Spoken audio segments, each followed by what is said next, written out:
السلام عليكم ورحمة الله وبركاته.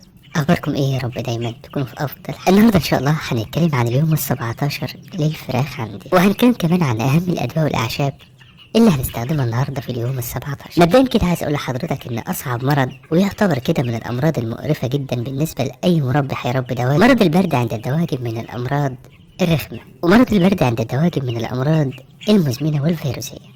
عشان كده حضرتك اول ما الفراخ بتاعتك تصاب بالبرد تأكد تماما ان المناعة عند الفراخ او الدواجن هتنزل تماما، وده بيرجع لان الجهاز التنفسي عند الدواجن او الفراخ هش جدا ضعيف. بمجرد ان الفراخ عندك تصاب بمرض البرد زي ما قلت لحضرتك هيأثر بشكل كبير على المناعة، ولو حضرتك ما حطيتش العلاج المناسب للدواجن او الفراخ ممكن لا قدر الله يحصل عندك نافق او الفراخ عندك تموت. واغلب الناس تقولك انا بحط العلاج لكن للاسف مش جايب نتيجة. وقبل ما اقولك على علاج البرد واللي هيجيب مع حضرتك نتيجة كويسة، تعال الأول نتعرف كده ليه أنا بحط العلاج وما بجيبش معايا أي نتيجة. عايز أقول لحضرتك إن ممكن تكتيم المكان، أنت عايز تحافظ على درجات الحرارة أو مش عايز تدخل هوا الفراخ فتقوم مكتم المكان. مش معنى إن أنا عايز أحافظ على درجات الحرارة أو مكتم المكان، لأن اللمبات والدفايات بتحرق وتقلل الأكسجين عندك. تكتيم المكان هو أحد أسباب إن الفراخ عندك تصاب بالبرد. لازم يكون عند حضرتك شفاط في المكان اللي بتربي فيه الفراخ، لان الشفاط هيجدد الهواء والاكسجين داخل المكان. والحاجه التانية اللي بتخلي البرد عندك ما يروحش للفراخ انك تكون بتحط العلاج ولسه سايب الفرشه متسخه. الفرشه عندك مش نظيفه، لو الفرشه عندك مش نظيفه وانا عمال احط في علاج البرد مش هيجيب معايا نتيجه حتى لو حطيت شركه الادويه كلها. لازم حضرتك تنظف الفرشة لو متسخ عندك، يعني تجدد الفرشة بتاعتك. والحاجة التانية أعقم السقايات كويس، أمسك السقايات أغسلها كويس باليود، أعقمها كويس جدا، يعني أشيل الفيروسات اللي عليها، لأن البرد زي ما قلت لحضرتك نوع من أنواع الفيروسات اللي بتيجي للفراخ. وكمان أطهر المكان باليود، يعني حضرتك ممكن أرش على الحيطان كمان يود. اليود من الحاجات الآمنة جدا على الفراخ، ما تقلقش منه خالص. يعني أنا عايز أقول لحضرتك حتى لو الفراخ عندك ما فيهاش برد عقم دايما السقايات باليود والعلافات باليود. والحاجة المهمة كمان تظبيط درجات الحرارة، لازم حضرتك تظبط الحرارة أو درجات الحرارة للفراخ. مهم جدا جدا إن أنا أظبط درجات الحرارة للفراخ، ده أهم شيء في الموضوع كله. البرد بيمر على الفراخ ب3 مراحل.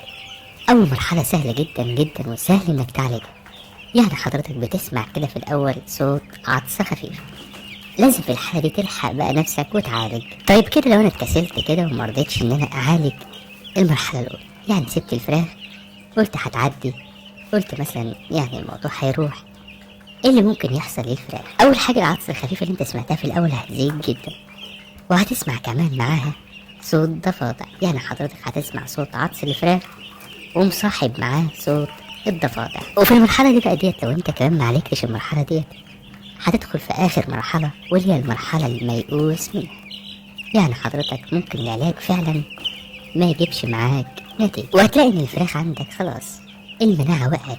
وطالما مناعة الفراخ وقعت انسى الاوزان، هتلاقي عندك الفراخ حتى مش قادرة تقوم على الاكل والمية، وهتلاقي كمان عيون الفراخ بدأت كده انها تقفل، وده نتيجة ممكن كمان للميكوبلازما. مناعة الفراخ لما بتقع استقبل بقى يا سيدي الامراض اللي بتيجي، ممكن لا قدر الله امراض كمان فيروسيه تيجي نتيجه لان المناعه وقعت. في المرحله دي بقى اتاكد تماما ان هيكون عندك نافق، هتلاقي عندك الفراخ بتموت والعلاج ميؤوس منه. طيب افترضنا ان انا لسه في المرحله الاولى، يعني لسه بسمع كده صوت عطس خفيف، ايه اللي المفروض اعمله في المرحله ديت؟ لو انا لسه في المرحله الاولى يعني كده سمعت صوت عطس خفيفه، فالافضل حضرتك وافضل علاج انا ممكن احطه هو العلاج البشري، لان في المرحله ديت لسه الموضوع خفيف بالنسبه لي ومش عايز كمان اوقع المناعه بتاعه الفراخ.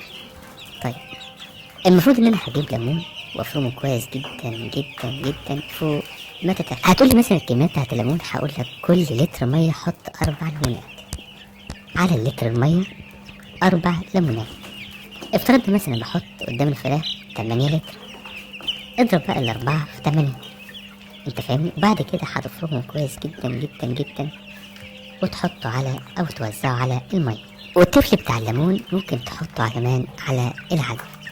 طيب حطينا بقى دلوقتي الليمون في المية، بعد كده هنحط 5 سنتي من الاوليفنت البشري، هنحط 5 سنتي على الليمون في السقاية، يعني هيكون في سقاية واحدة الليمون زائد 5 سنتي من الأوليفانت. النتيجة بتاعت العلاج ده هتبان جدا جدا لو لسه الفراخ عندك في المرحلة الأولى، يعني هتشوف النتيجة معاك بسرعة إن شاء الله. لكن بقى لو أنا في المرحلة التانية، يعني بسمع صوت عطس مع خنفرة، لازم في الحالة دي تتعامل بالعلاج البيطري، لأن العلاج البيطري الحل الوحيد في المرحلة دي. خلاص أنت المفروض دلوقتي هتعالج بيطري، لأن الفراخ عندك دخلت في المرحلة التانية اللي هو العطس وصوت الضفادع والخنفرة. وقبل ما أقول لحضرتك على العلاج ده، لازم أنبهك على أول كلام خالص في الفيديو.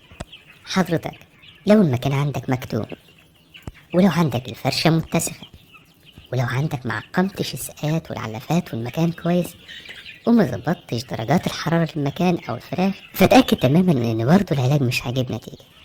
لازم الأول إن أنا أهيئ المكان ودرجة الحرارة وأظبط المكان وأعقم المكان كويس، وبعد كده أبدأ في العلاج. وأفضل علاج أعالج بيه مرض البرد في المرحلة التانية اللي هي العطس والخنفرة وصوت الضفادع هو الدوكسي والتيلوزين. والدوكسي والتيلوزين بيعالج كمان الميكوبلازم، يعني بيشتغل على الأمراض التنفسية اللي من ضمنها طبعا البرد والميكوبلازم. أول 12 ساعة هنحط دوكسي وتيلوزين، يعني جرام دوكسي زائد جرام تيلوزين على كل لتر مية لمدة 12 ساعة. وال12 ساعة التانيين هنحط موسع شعب زائد فيتامين سي على كل لتر مية لمدة 12 ساعة، يعني 12 ساعة دوكسي وتيلوزين و12 ساعة فيتامين سي زائد موسع شعر. هنستمر على الموضوع ده لمدة 4 أيام. لو هنتكلم النهاردة عن درجة الحرارة في اليوم 17 فهتكون 27 درجة. والنهاردة في اليوم 17 الفراخ عندي بسم الله ما شاء الله حاجة كده تفتح النفس. أوزان ما شاء الله ممتازة جدا جدا، وطبعا الحيوية زي ما انتم شايفين ما شاء الله فوق الممتاز. والنهاردة في اليوم 17 كده هنحط حاجة نأمن الفراخ بتاعتنا، ولازم في المرحلة ديت انك تأمن نفسك علشان خاطر الفراخ عندك ما تموتش او لا قدر الله يحصل نفس. والنهارده في اليوم 17 هنحط سنتي من مضاد السموم على كل لتر ميه. هنحط النهارده مضاد السموم عشان خاطر فاضل يومين وهنغير العلف، وزي ما قلت لحضراتكم ان مضاد السموم من اهم الادويه في الدواء. والنهارده في اليوم 17 هنحط مضاد السموم، هنحط 1 سنتي على كل لتر ميه لمده 12 ساعة. وفي اليوم 17 النهارده انا منضف الفرش الفراخ ومظبط العلافات ومعقم كمان السقايات اللي قدام حضراتكم، وكمان مظبط درجات الحرارة ل 27 درجة. طول ما حضرتك مهتم بدرجات الحرارة والتهوية والفرشة للفراخ ان شاء الله هتطلع بدورة ناجحة بإذن الله. والناس اللي دايما بتسألني عن تغيير العلف، امتى بغير العلف للفراخ من بادي لنامي؟